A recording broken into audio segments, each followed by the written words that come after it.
Friends, അപ്പോൾ ഇന്നൊരു ചെറിയൊരു വീഡിയോ ആയിട്ട് നമ്മൾ വന്നത്. ഇന്ന് ചെറിയ ചെറിയ കാര്യങ്ങൾ എല്ലാം ഞാൻ പറഞ്ഞത്, നമ്മൾ ചെയ്യുന്ന വീഡിയോ ഒന്നും വലിയ പടവപ്രാവും വളർത്തുന്ന ആൾക്കാർക്കുള്ളതൊന്നുമല്ല. സാധാരണ ഇപ്പോൾ തുടങ്ങി കുറേ സംശയങ്ങളായിട്ട് ഇരിക്കുന്ന കുട്ടികൾക്ക് വേണ്ടിയിട്ട് നമ്മൾ ചെയ്യുന്നത്. നമ്മൾ കഴിഞ്ഞ ദിവസം ഒരു കുഞ്ഞുങ്ങളുടെ വീഡിയോ ചെയ്തത്. ഇപ്പോൾ നമ്മൾ ഇന്ന് പറയുന്നത് ഒരു കുഞ്ഞ്, ഉദാഹരണത്തിന്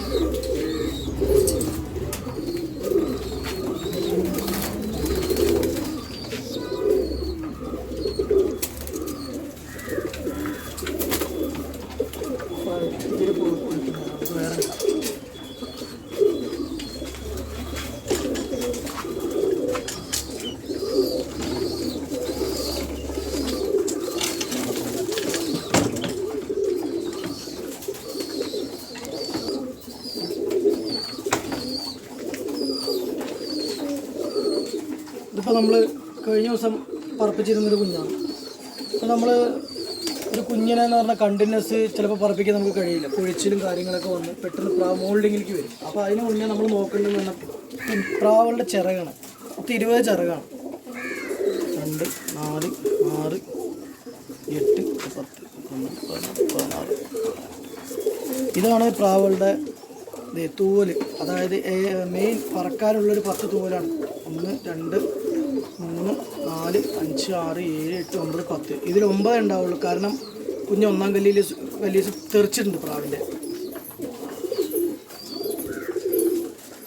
പിന്നെ പ്രാവിനെ പിടിക്കുക എന്ന് പറഞ്ഞാൽ സിമ്പിളായിട്ട് പിടിക്കാനുള്ളൊരു ഇതും കൂടി പറഞ്ഞുതരാം. നിങ്ങൾ പ്രാവിനെ എപ്പോഴും പ്രാവുകളെ പിടിക്കുമ്പോൾ നമ്മൾ ഇങ്ങനെ പിടിച്ചു കഴിഞ്ഞിട്ട് ഈ 2 വിരലില്ലേ, ഈ 2 വിരലിൻ്റെ ഇടയിൽ ഈ കാല് ഇങ്ങനെ ലോക്ക് ചെയ്യുക എന്നിട്ട് പ്രസ് ചെയ്യരുത് കേട്ടോ. പ്രാവിന് വേദന എടുക്കും. കാരണം അവരുടെ ഉപദ്രവിച്ചിട്ടുള്ള ഒരു സുഖം നമുക്ക് വേണ്ട. ഇങ്ങനെ പിടിച്ചിട്ട് ഈ 2 വിരൽ വെച്ചിട്ട് പ്രാവ് ലോക്കാക്കി കഴിഞ്ഞാൽ പ്രാവ് നമ്മുടെ കയ്യിൽ ഫിറ്റാണ്. പിന്നെ നമുക്ക് വേണമെങ്കിൽ അതിനകത്ത് ഒരു ചെറുകഥ ഇങ്ങനെ എടുക്കുക. എപ്പോഴും നമ്മൾ ഇപ്പോൾ ചിറ്റിച്ചത് 1-ാം കല്ലീസിലാണ് പ്രാവിനെ ചിറ്റിച്ച്. ഇപ്പോൾ 2 കിലോളായിട്ട് ഈ പ്രാവിനെ എന്നിട്ട് ഇപ്പോൾ ഇനിയിപ്പോൾ 1-ാം കല്ലീസ്, കാൽക്കല്ലി, അരക്കല്ലി, മുക്കാക്കല്ലി, അങ്ങനെ ഒരു കല്ലി. ഈ ഒരു കല്ലി ഈ മുക്കാലാവുമ്പോഴത്തേനും ഈ 2-ാമത്തെ കല്ലി തെറിക്കും. ഈ 2-ാമത്തെ കല്ലി തെറിച്ച് 2-ാമത്തെ 2.25, 1.25, 1.5, 1.25, 2-ാം കല്ലിയാവും. ഈ 2-ാം കല്ല് കഴിഞ്ഞ് 3-ലേക്ക് കിടക്കും. അങ്ങനെ പോയിട്ടാണ് പൂർത്തിയായിട്ട് ഒരു ആൺകുഞ്ഞും ഒരു പെൺകുഞ്ഞും ആവുന്നത്. ഇതിനകത്ത് ശ്രദ്ധിക്കേണ്ട കാര്യം എന്ന് പറഞ്ഞു കഴിഞ്ഞാൽ, നമ്മളൊരു കുഞ്ഞിനെ പറപ്പിച്ച് ആ കുഞ്ഞിന് 2.5 കല്ലിയായി. 2.5 കല്ലിയായിട്ട് പറപ്പിക്കാനുള്ളൊരു ഐഡിയ ആണെന്നുണ്ടെങ്കിൽ നമ്മൾ കണ്ടിന്യൂസ് ആയിട്ട് പ്രാവിനെ പറപ്പിക്കേണ്ട. ഈ പറപ്പിക്കുന്ന ടൈമിൽ തന്നെ ഒരു 1 മണിക്കൂർ 2 മണിക്കൂറൊക്കെ നമ്മൾ പറപ്പിച്ച് സെറ്റായി കഴിഞ്ഞതിന് ശേഷം ഈ അവസാനത്തെ 1, 2, 3, 4, 5 തിരി. 5 തിരി എന്ന് പറയുമ്പോൾ 1 പോയി 2 പോയി 3 വരും. ഈ 3, 4, 5 അത് ഇത് ആകുമ്പോഴത്തേനും ഇത് പോകും. ഇത് മുറിച്ച് ഈ കൊമ്പൻ ചിറക് നമ്മൾ പകുതി വെച്ചിട്ട് 5 ചിറക് മുറിക്കുക, ഇപ്പുറത്തും അപ്പുറത്തും സെയിം ആയിട്ട്. ഇതെന്തിനാണെന്നുള്ളത് ഞാൻ പറഞ്ഞു തരാം കേട്ടോ. ഈ 2 കൊമ്പൻ ചിറക് നമ്മൾ മുറിച്ചതിന് ശേഷം നമ്മൾ ഈ കുഞ്ഞിനെ പറപ്പിക്കാൻ നിർത്തി. പിന്നെ നമ്മൾ സെറ്റ് ചെയ്യണം, പറപ്പിക്കാൻ ടൂർണമെൻറ്റ് ടൈം അങ്ങനെയുള്ളതിനൊക്കെ സെറ്റ് ചെയ്യാൻ വേണ്ടിയിട്ടാണ്. ഓൾറെഡി ഇത് വെച്ച് ഈ 5 ചിറക് വെച്ചിട്ട് നമുക്ക് ഒരു 3-4 ദിവസം അല്ലെങ്കിൽ 4-5 ദിവസം കഴിഞ്ഞ് കഴിഞ്ഞാൽ നമ്മൾ ഈ ട്യൂബുകൾ വലിച്ചിടുക. ഈ 5 ട്യൂബ് വെള്ളത്തിൽ മുക്കി വലിക്കുക. വെള്ളത്തിൽ ചിറക് മുക്കി പിടിച്ചിട്ട് വലിച്ചു കഴിഞ്ഞ് കഴിഞ്ഞാൽ അപ്പത്തിന് ഓൾറെഡി ഇവിടെ നിന്ന് ഈ 2 ചിറക്, അതായത് 4ഉം 5ഉം പോയി ഇത് വലിക്കുമ്പോൾ ഇതൊക്കെ വളർച്ച ഒരേപോലെ കിട്ടും. അപ്പോൾ നമുക്ക് ഉദ്ദേശിച്ച സമയത്ത് കറക്റ്റായിട്ട് പ്രാവിനെ പറപ്പിക്കാൻ നമുക്ക് കഴിയും. അപ്പോൾ ആ ഒരു കാര്യം നമ്മൾ എപ്പോഴും ശ്രദ്ധിക്കുക. പിന്നെ അതിൻ്റെ ഇടയ്ക്ക് ഒരു ചെറിയ കാര്യം കൂടി ഞാൻ പറയുന്നുണ്ട്. ചെറിയ കാര്യം എന്ന് പറഞ്ഞാൽ വേറെ ഒന്നുമല്ല. ഒരു 5ഉം 10ഉം പ്രാവൊക്കെയാണെങ്കിൽ വലിയ വിഷയമില്ല. കുറേ പ്രാവുണ്ടെങ്കിൽ മസ്റ്റായിട്ടും കൂടിനകത്ത് മാസ്ക് നിർബന്ധമായിട്ടും ഉപയോഗിക്കുക. കാരണം പ്രാവിൻ്റെ പൊടി എന്ന് പറയുന്നത് ഇച്ചിരി ശ്വാസം മുട്ടൊക്കെ പെട്ടെന്ന് വരാൻ പറ്റിയ സംഭവം. പിള്ളേർ പ്രത്യേകിച്ച് ശ്രദ്ധിക്കുക. ഒരു 10ൽ കൂടുതൽ പ്രാവൊക്കെ ഉണ്ടെങ്കിൽ കൂട് തുറക്കുമ്പോൾ പോയി മുന്നിൽ പോയി നിൽക്കരുത്. കാരണം അത് അടിച്ച് പറക്കുമ്പോൾ അതിലെ ചെറിയ പൊടി അത് നമ്മൾ ഭയങ്കര കഫക്കെട്ട്, തൊണ്ടയിൽ ഭയങ്കര പ്രശ്നങ്ങൾ അതൊക്കെ ഉണ്ടാക്കി പ്രത്യേകം ശ്രദ്ധിക്കുക. ഇന്നും ഈ കുഞ്ഞിനെ നമ്മൾ തന്നെ വളരെ 2 കുഞ്ഞുങ്ങളെ നമ്മളെ വിട്ടിട്ടുണ്ട്.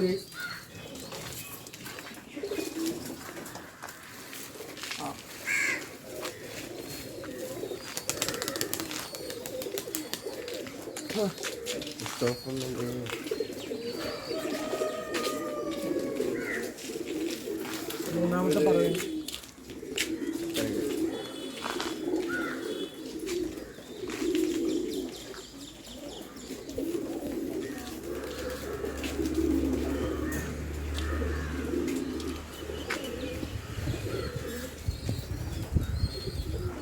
ആ കുഞ്ഞ് പെട്ടെന്ന് കയറും, കാരണം ഓരോ ജനുസാണ്. പിന്നെ അതേപോലെ അന്ന് നമ്മൾ ചിറ്റിക്കാണ്ട് വെച്ച കുഞ്ഞിനെ നമ്മളെന്ന് ട്രൈ ചെയ്യുന്നത് കേസ്. പക്ഷേ ഞങ്ങളിവിടെ വർഷങ്ങളായിട്ട് വളർത്തുന്നുണ്ട് ഓരോ പ്രാവിൻ്റെ.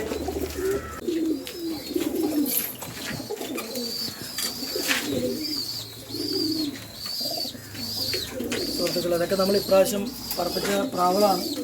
ജസ്റ്റ് ഒന്ന് പറഞ്ഞു പോകുന്നുള്ളൂ. കാരണം ഈ പ്രാവ് എന്ന് പറയുന്നത് നമ്മുടെ ഇവിടെ ഒരു ചെകുത്താനും, അത് പല സ്ഥലത്ത് പല പേരുകളാണ് പറയുക. ചെകുത്താൻ, കാട്ടം, അങ്ങനെ ഓരോ ലൈന് ഇതിന് പറയും. ഞാൻ കലർത്തി ഇറക്കിയ പ്രാവാണ്. ചെകുത്താനും നമ്മുടെ പറവയിനത്തിൽ പറഞ്ഞ വേറൊരു പ്രാവിലും കൂടി നമ്മൾ പറപ്പിച്ചിറക്കിയ ഒരു കിടക്കുഞ്ഞാണ്. കിടക്കുഞ്ഞാൽ ഒരു വയസ്സ് കഴിഞ്ഞിട്ടുണ്ട്. ഈ പ്രാവിനെ ഞങ്ങളിപ്പോൾ ഒരു 8 മണിക്കൂർ മുകളിൽ പറിച്ച് എപ്പോൾ ഇട്ടാലും പ്രാവ് രാത്രി ഇറങ്ങുള്ളൂ. അങ്ങനെ ആക്കി മുറിച്ച് വലിക്കാൻ നിൽക്കുന്നതാണ്. ടൂർണമെൻറ്റ് നമ്മളിപ്പോൾ അടുത്ത ദിവസം തന്നെ വലിക്കും, ടൂർണമെൻറ്റ് പറപ്പിക്കാനുള്ള ഇത് പ്രാവ്.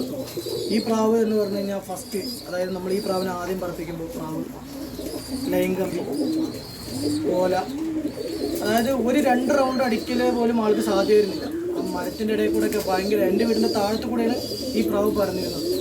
പക്ഷെ ഇപ്പോൾ ഈ പ്രാവിനെ വിട്ട് കഴിഞ്ഞാൽ നമ്മൾ ഇറങ്ങാൻ വേണ്ടി ഒന്ന് പറപ്പിക്കും. കാരണം അത്രയും സ്റ്റെപ്പ് പ്രാവിന് ലാൻഡിങ്ങിന് തന്നെ വന്ന് പ്രാവ് ഇങ്ങനെ വന്ന് കളിച്ച് എന്താ പറയുക, രാത്രി ലേറ്റ് ഇട്ടാൽ പോലും പ്രാവ് ഇങ്ങനെ വന്ന് കളിച്ച്. പക്ഷെ എത്ര പ്രാവ് ഇതായാലും പ്രാവ് കറക്റ്റ് അതിൻ്റെ ആസ്ഥാനത്ത്, അതായത് അതിൻ്റെ തട്ട്, അത് ഇറങ്ങുന്ന ഒരു സൈഡുണ്ട്. പ്രാവ് ആ സൈഡിൻ്റെ ഒരു സർക്കിൾ വരയ്ക്കുകയാണെങ്കിൽ ഇപ്പോൾ ഹെലികോപ്റ്ററൊക്കെ ഇറങ്ങില്ലേ, ഏകദേശം പറയുമ്പോൾ അങ്ങനെ പറയാം. ആ ഒരു ലെവലിലാണ് പ്രാവ് വന്ന് ഇറങ്ങുന്നത്. കറക്റ്റ് ആ സർക്കിളിൻ്റെ ഭാഗത്ത് വന്ന് ഇറങ്ങും. ഈ പ്രാവിന് പ്രത്യേകം എന്ന് പറഞ്ഞാൽ ഇറങ്ങി 3 അടി നടക്കും. 3 അടി നടന്നതിന് ശേഷം പ്രാവ് വാല് ചോടുന്നു. അത് അതിൻ്റെ ഈ ലൈനിൽ ഇറങ്ങുന്ന പ്രാവുകൾ അങ്ങനെയാണ്. കാരണം നമുക്കറിയാം, കാരണം ഇതിന് മുന്നേ ഇറക്കി കുഞ്ഞുങ്ങളൊക്കെ നമ്മൾ പറപ്പിച്ചിട്ടുണ്ട്. കാരണം ഈ കുഞ്ഞിൻ്റെ പ്രത്യേകത എന്ന് പറഞ്ഞാൽ നമ്മൾ ഒരു 5-ാം കല്ലി 6-ാം കല്ലി വരെ തല്ലിക്കൊന്ന ഈ പ്രാവ് പറക്കൂല. നമ്മളിനി എന്ത് തലകുത്തി പറഞ്ഞാൽ ഈ പ്രാവ് ഒരു റൗണ്ട് കൂടെ അടിക്കില്ല. വിട്ട് അവിടെ പോയിരിക്കും, ഇവിടെ പോയിരിക്കും. നമ്മൾ ചിലപ്പോൾ ഇതിനൊക്കെ കളഞ്ഞാലാന്നുള്ളൊരു മൈൻഡ് വരും. പക്ഷെ അത് 5 കല്ല് കഴിഞ്ഞാൽ 6-ാം കല്ല് പൊട്ടുമ്പോൾ തുടങ്ങും പ്രാവ് തനിയെ പറന്നു കഴിഞ്ഞാൽ പ്രാവുണ്ടല്ല, പ്രാവിനൊരു ജോഡി വേണ്ട, ഒന്നും വേണ്ട, ഒറ്റപ്പറം. അതായത് ഒരു പ്രാവ് സെറ്റ് പിടിക്കാണ്ട് ഒറ്റയ്ക്ക് നിന്ന് പറക്കുന്ന ടൈപ്പ് പ്രാവാണ്. ഞാൻ പറഞ്ഞു പോകണമെന്നുള്ളൂ കേട്ടോ. കാരണം ചിലവരുടെയൊക്കെ കയ്യിലുണ്ടാവും, അവരിതേപോലെ എന്ത് ചെയ്യണം എന്നറിയാണ്ട് ആ പ്രാവിനെ ഉപേക്ഷിക്കണം, വേണ്ടെന്നുള്ള ചിന്താഗതിയിലുണ്ടാവും. അപ്പോൾ പ്രാവിനെ നമ്മൾ വെറുതെ പ്രാവ് മാത്രം നോക്കിയിട്ട് കാര്യമില്ല, അതിൻ്റെ ക്വാളിറ്റിയും അതിൻ്റെ കാര്യങ്ങളും നോക്കുമ്പോഴേ നമുക്ക് കറക്റ്റ് അറിയുള്ളൂ പ്രാവ് എന്താണെന്നുള്ളത്. ഇത് കാട്ടം കലത്തി ഇറക്കിയ പ്രാവാണ്. കാട്ടം നമ്മുടെ അടുത്ത് പറഞ്ഞിരുന്ന ഒരു പുള്ളിൽ ഒരു പറവപ്രാവും കൂടി കൂട്ടി ഇറക്കിയ പ്രാവാണ്.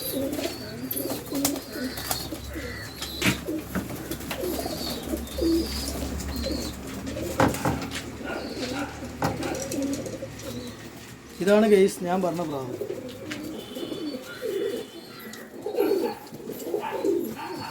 ഇതാണ് ഒരു സുറുമയിലൊരു കുഞ്ഞെന്ന് പറഞ്ഞത്. നിങ്ങൾ പറഞ്ഞാൽ വിശ്വസിക്കുമെന്നറിയില്ല. 2, 4, 6, 7, 8, 9, 10. 1-ാം കല്ലി കറക്റ്റ് തെറിച്ച് മുളച്ചിട്ടും കൂടി ഇല്ല കേട്ടോ. അതെ കണ്ട, ഒരു ട്യൂബ് ഇന്നലെ തെറിച്ചിട്ടുണ്ടാവും, ഇന്നലെ കൂട്ടിൽ നിന്ന് ഇറങ്ങിയപ്പോൾ തെറിച്ചിട്ടുണ്ടാവും. ഈ പ്രാവിന് ഞാനൊന്ന് ചിറ്റിക്കാൻ പോകും. ചിറ്റിക്കണേ മുമ്പ് തന്നെ ഞാൻ ഈ പ്രാവ് പറയാം, ഈ പ്രാവ് ചിലപ്പോൾ ഇന്ന് ഇവിടെ ഇറങ്ങില്ല. ഈ പ്രാവ് ഇവിടെ ഇറങ്ങിത്തരില്ല, കുഞ്ഞതാണ്. ഈ പ്രാവ് പറന്ന് കിട്ടിക്കഴിഞ്ഞ് കഴിഞ്ഞാൽ പ്രാവ് ഒന്ന് ഇവിടെ ചവിട്ടിത്തരും എന്നുള്ളത് എനിക്കറിയില്ല. പക്ഷെ പ്രാവ് എൻ്റെ വീട്ടിൽ ജീവനുണ്ടെങ്കിൽ വരും. ഇത് ഈ വീട്ടിൽ വന്നിരിക്കും. ജീവനുണ്ടെങ്കിൽ ഒന്നും പിടിച്ചില്ല, അല്ലെങ്കിൽ രാത്രി വല്ല എവിടെയും പിടുത്തം കിട്ടാണ്ട് വീണ് പോയി കഴിഞ്ഞാൽ കിട്ടില്ല. അപ്പോൾ ഇന്ന് നമ്മൾ ഈ പ്രാവിനെ നമ്മൾ ട്രൈ ചെയ്യാൻ ഈ കുഞ്ഞിനെ. കാരണം ഈ പ്രാവിൻ്റെ പ്രത്യേകത എന്ന് പറഞ്ഞാൽ നമ്മൾ വിട്ടിട്ട് ഈ പ്രാവ് പറന്ന് തുടങ്ങി കഴിഞ്ഞാൽ ഒരു 5 ലാപ്പ് വെച്ച് കഴിഞ്ഞാൽ നമ്മളിവിടെയുള്ള എല്ലാ പ്രാവിനും തുറന്നിട്ടപ്പോഴും ഈ കുഞ്ഞിറങ്ങില്ല. ഈ പ്രാവിൻ്റെ തന്തയാണ് ഈ കിടക്കണം. ഈ ചിറകിലുള്ള തലയിൽ വെള്ളം ചിറകിൽ വെള്ളമായിട്ട് നിൽക്കുന്ന പൂവൻ, നമ്മുടെ ഇവിടെ സുറുമാറക്കുള്ള എന്നൊക്കെ പറയും.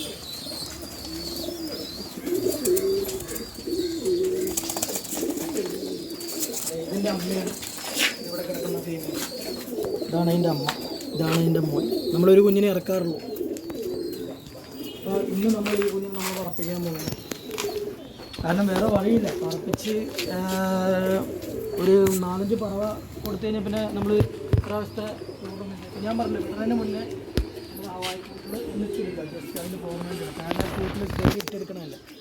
അപ്പോൾ ഇന്ന് നമ്മൾ ആ കുഞ്ഞിനിട്ട് പ്രാവിനെ നിന്നിട്ട് പ്രാവിൻ്റെ ലെവൽ നോക്കുക. പ്രാവിന് എന്തെങ്കിലും ഫോൾട്ട് ഉണ്ടാകുന്ന നമ്മൾ ഏത് പ്രാവിന് വിടുമ്പോഴും നമ്മൾ നോക്കണം പ്രാവ് നല്ല കുഴപ്പമുണ്ടായില്ല എന്നുള്ളത്.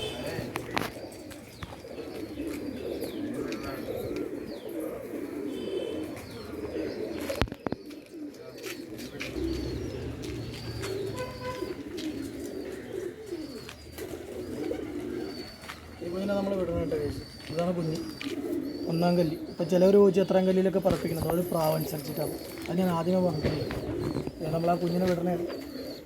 ഇതിന് ഒരു സപ്പോർട്ടും വേണ്ട, ഒന്നും വേണ്ട കേട്ടോ. പ്രാവ് പറക്കുന്നുണ്ട് ഓൾറെഡി. ഇപ്പോൾ പറവേലേക്ക് ആയിക്കഴിഞ്ഞാൽ ഓട്ടോമാറ്റിക്കായിട്ട് കുഞ്ഞ് ജോഡി പിടിക്കില്ല. അത് നമുക്ക് അറിയണ ഏതാണ് അതിൻ്റെ തന്ത, ആ തള്ള, ആ ലൈനേജിൽ വെച്ച് നമ്മളാണ് കാൽക്കുലേറ്റ് ചെയ്തത്. പ്രാവ് വിട്ട് കഴിഞ്ഞ് കഴിഞ്ഞാൽ പറന്ന് പറഞ്ഞ് കഴിഞ്ഞാൽ പ്രാവ് ഞാൻ പറഞ്ഞില്ല ഇന്ന് ഇറങ്ങുമെന്നുള്ളത് തന്നെ എനിക്കറിയില്ല.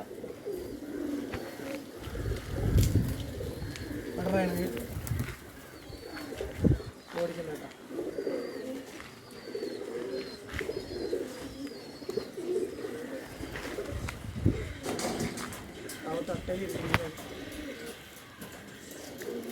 ഇനി അടിച്ച് പറഞ്ഞോളൂ. ഓടിക്കണ്ട കേട്ടോ. നമ്മൾ ഓടിച്ച് പറപ്പിക്കേണ്ട ആവശ്യമില്ല. മറ്റേ കുഞ്ഞ് ഇവരെ കണ്ടപ്പോൾ തന്നെ ലാൻഡിങ്ങിന് വന്നുകൊണ്ടിരിക്കുക. കാരണം വെട്ടിയറ് കാണിച്ച് നമ്മൾ പ്രാവിനെ ഇറക്കാൻ പോകും. അതുകൊണ്ട് ഒരു പ്രാവ് തട്ടിൽ കണ്ടതും ആ ഹൈറ്റിൽ നിന്ന് ആ പ്രാവ് താഴത്തേക്ക് ഇടിഞ്ഞ് പോകുന്നതാണ്. കറക്റ്റായിരിക്കണം പ്രാവിൻ്റെ ചവിട്ട്. അതായത് ഒരു 5-6 പറവയൊക്കെ നമ്മൾ ക്ലിയർ പ്രാവിൻ്റെ ചവിട്ട് നോക്കിച്ചിട്ട് വേണം ചവിട്ടിക്കാൻ. പ്രാവ് എന്തായാലും അടിച്ച് പറക്കും. കാരണം ഷീറ്റിൻ്റെ മുകളിൽ ഒറ്റയ്ക്ക് ആൾ ആദ്യമായിട്ടാണ് നിൽക്കുന്നത്. ഇന്നിപ്പോൾ അതിൽ കലിപ്പും അതിൻ്റെ ആണെന്ന് തോന്നുന്നു.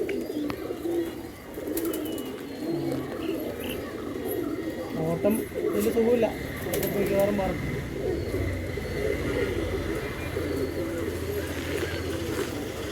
ഇപ്പോൾ ഈ പറക്കണത് വേറെ കുഞ്ഞാണ്. ഇതല്ല ഈ പ്രാവത്ത് ജോഡി പിടിച്ച് പറക്കണ ലൈനേജ്. ഇത് പറക്കുകയും ചെയ്യും. പ്രാവ് ഇട്ടടിച്ച് ഇവിടുന്ന് ഇറങ്ങുന്നത്. പക്ഷേ ഇതൊന്നുമില്ല. ഇത് പറവ തീരാണ്ട് ഇറങ്ങാത്ത ടൈപ്പ് പ്രാവുകളാണ്.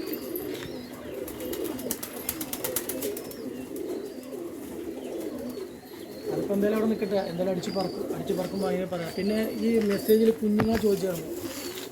ആ കുഞ്ഞുങ്ങൾ ഈ കിടക്കണൊക്കെ കുഞ്ഞുങ്ങളാണ്. ബാക്കിയുള്ള കുഞ്ഞുങ്ങൾ വേണമെന്നുണ്ടെങ്കിൽ പേഴ്സണലായിട്ട് മെസ്സേജ് അയച്ചു കഴിഞ്ഞാൽ നമ്മൾ നോക്കാം. ഇതൊക്കെ പറപ്പിക്കാൻ പറ്റിയ ഒരു പ്രായം ആയിക്കൊണ്ടിരിക്കുന്ന കുഞ്ഞുങ്ങളാണ്. പ്രാവിൻ്റെ ഒക്കെ നല്ല ലൈനേജിൻ്റെ കുഞ്ഞുങ്ങൾ, നമ്മുടെ മെയിൻ പ്രാവുകളുടെ കുഞ്ഞുങ്ങളാണ്. കാര്യങ്ങൾ വേണമെന്നുണ്ടെങ്കിൽ പറഞ്ഞാൽ മതി. എല്ലാത്തരം കളറും കാര്യങ്ങളൊക്കെ ഉണ്ട്.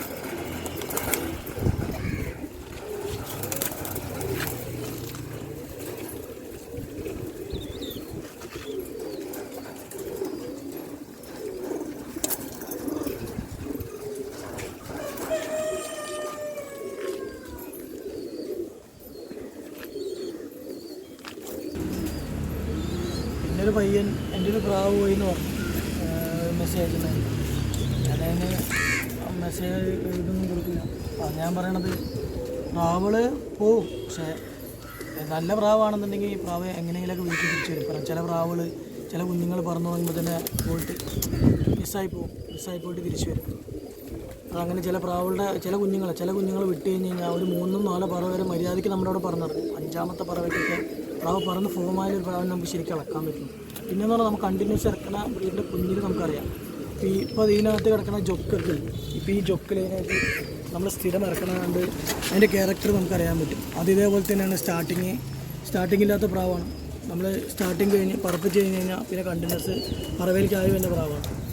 അതൊക്കെ പെട്ടെന്ന് ടൈം കയറുന്ന കുഞ്ഞുങ്ങളാണ് ജൊക്കുകൾ, കുഞ്ഞുങ്ങളാണ് ജൊക്കൊക്കെ. പിന്നെ അതേപോലെ തന്നെ ഇപ്പോൾ ഈ ചെറുകറുപ്പ് വലർപ്പ് കാണിക്കുന്നത്, ആ ചെറുകറുപ്പ് വലർപ്പിൻ്റെ കൂട്ടു ഇപ്പോൾ ഇതിന് മുന്നേ ഇറക്കി കുഞ്ഞാണ്. ഇപ്പോൾ ഇത് 0 കല്ലിയാണ്. ഇതിനും 1-2-3 കല്ലിയായ കുഞ്ഞുങ്ങളാണ് ഇപ്പോൾ വിട്ടിരിക്കുന്നത്. ഈ വാൽകറുപ്പ് ആ കൂട്ടുകുഞ്ഞുങ്ങൾ അത് 2 കൂട്ടുകുഞ്ഞുങ്ങളാണ്. അപ്പോൾ അതുകൾ നമ്മൾ വിട്ടിരിക്കുന്നത് അങ്ങനെയാണ്. അങ്ങനെ പറപ്പിച്ച് സെറ്റാണ്. ഒരു 5-6 കല്ലി ആവണം. 5-6 കല്ലി ആയാലേ പ്രാവുകൾ കറക്റ്റ് പറക്കുള്ളൂ.